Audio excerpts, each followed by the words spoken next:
Uber driver murders passenger, leaves family seeking justice. Yes, you read that right. What up, folks? Once again, it's your boy Tim with another ride-sharing video. This is about the murder, the killing of Miles McGlashan, and I say murder lightly, an Uber passenger that was allegedly killed by his driver. Now, the driver, according to law enforcement, has not been charged with a crime. But I want you to hear the actual news story. Is the driver an actual murderer? There is a good chance he will be ultimately charged with murder. But there are questions that we must answer, things that we must tackle. Check out this news story. Family and friends came together today to say goodbye to a 19-year-old who died months after he was shot by his Uber driver. That driver has not been arrested at this point. NBC6's Nico Clemens is live in Hollywood with more on this story. Nico. Well, we've learned so much about Miles McGlashan over the last few months. Today, his family and friends celebrated his life. And tonight, we're here at the Hollywood Police Department because they're still demanding justice for the 19-year-old. He was a friend to everybody. He was the complete package. He was on a path to making so many important contributions. Miles McGlashan is loved, and that was evident Saturday as dozens showed up to celebrate his life at Ty Park in Hollywood. You got to see really what kind of young man Miles was. His family laid him to rest Saturday. McGlashan died January 19th after police say his Uber driver shot him back in November. Police have not arrested him. This was a senseless killing, and he should be held accountable. Attorney David Kabillion says that the family is still searching for answers. There is just no explanation for the shooting. He says Miles was a student at Barry University and was in the Uber to go visit his grandparents. Police say the friction started when he asked his driver to drop him off at a different location nearby. They say McGlashan attacked the driver, who then shot him. The teen's family and their attorney don't believe that story. Once this young man exited the Uber, why didn't the Uber driver just go and report something to the police? Why did he chase after the young man with a gun, for God's sake? Kabillion says Hollywood police will eventually turn over its investigation to the state attorney's office, and they're confident the Uber driver will face murder charges. Until then, they'll keep remembering a young man who had a bright future ahead of him. He's given tremendous amount of happiness in the short 19 years that he's been here. The attorney says as of Friday, there still wasn't a cause of death on the medical examiner's report, but we are closely following this story. Live in Hollywood, Nico Clemens, NBC6 News. Wow. 19-year-old Miles McGlashan just going to see his grandmother, and all of a sudden, he has been killed by an Uber driver. As I stated before, as bad as this looks, there are questions to be asked. Now, you see the family, they're outside of the local police station demanding justice, and they may ultimately get a driver charged with a felony. As the lawyer stated, this was senseless. There's no reason to get out of your vehicle and chase this kid down. If he did something wrong, then you should have just called police. And I agree with that sentiment 100%. So why is this questionable? Well, you look at the pictures, looks like a very nice kid. They're showing pictures of him, looks like he's in school. He barely looks 19, by the way. So he looks like a nice, harmless young man just going to see his grandparents. I mean, the way the whole story is navigated, it couldn't sound any more innocent. However, if you listen to the wording from the family's attorney, stating that, first of all, the 19-year-old passenger requested a change in his destination, and that led to an altercation, and he ended up losing his life. That is the problem. Us drivers know. Anyone who's been driving in rideshare for any length of time knows there is a hell of a lot of passengers out there that does not like to hear the word no. I don't want to stop unless you run in the gas station for 10 or 15 minutes. I don't want you to change the trip and now I got to take you 40 miles away or take you in a neighborhood I don't want to go in.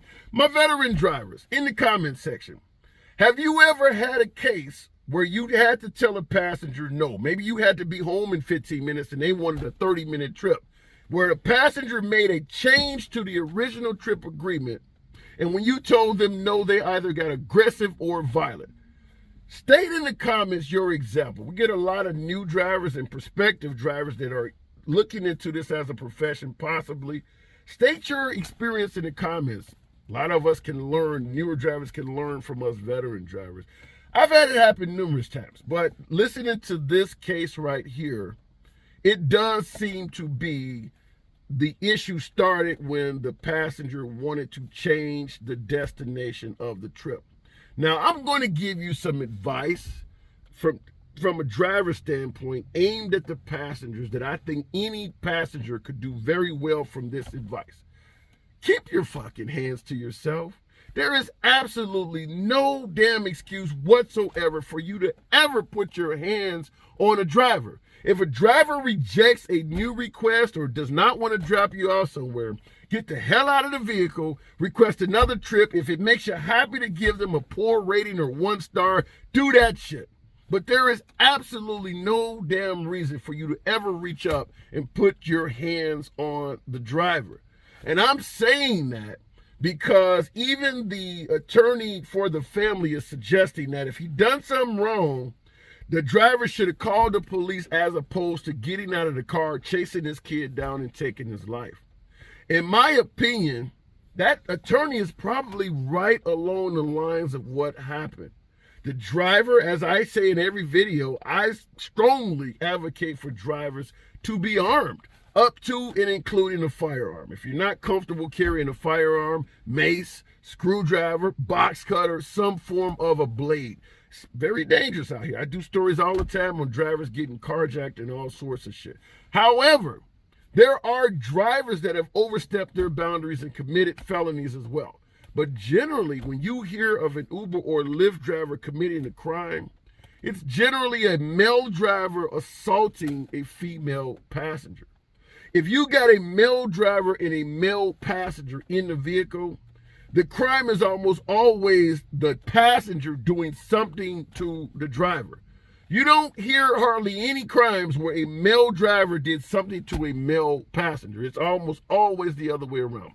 Listening to what we have here, in my opinion, my humble analysis on this is that when that passenger wanted to make a change to the drop-off point, the driver refused and the passenger got aggressive and violent.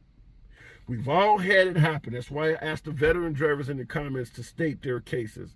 And once the passenger decided to do the dumbass move of putting his hands on the driver heard that 1991 Ray Charles commercial. You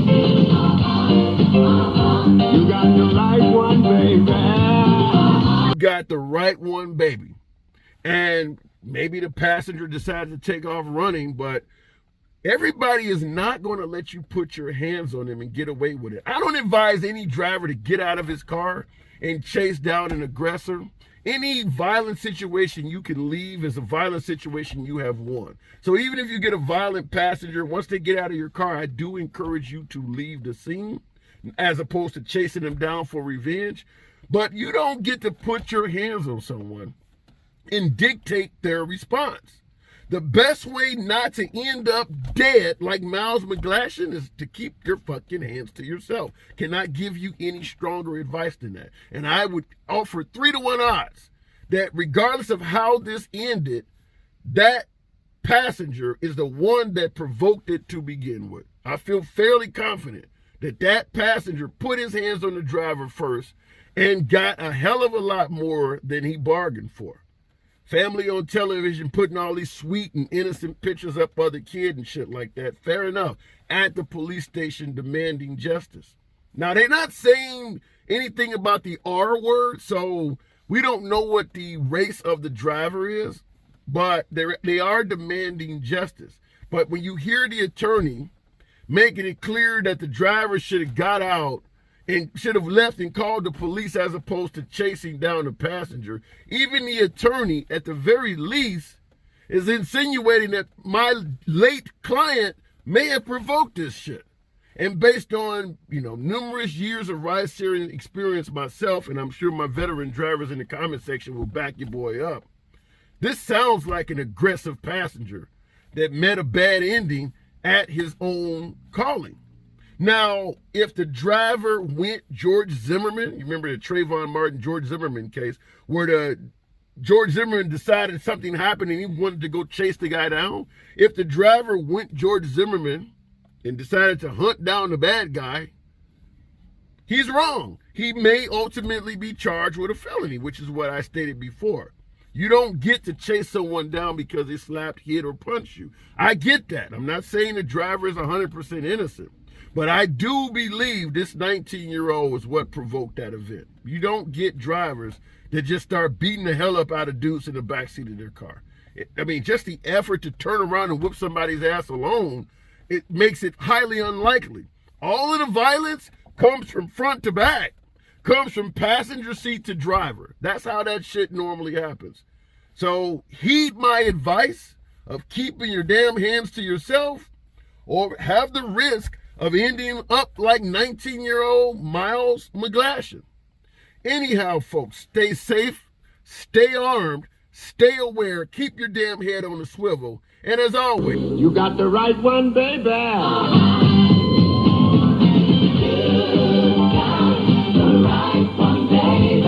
and as always, subscribe to the damn channel, and I'll see you in the next video.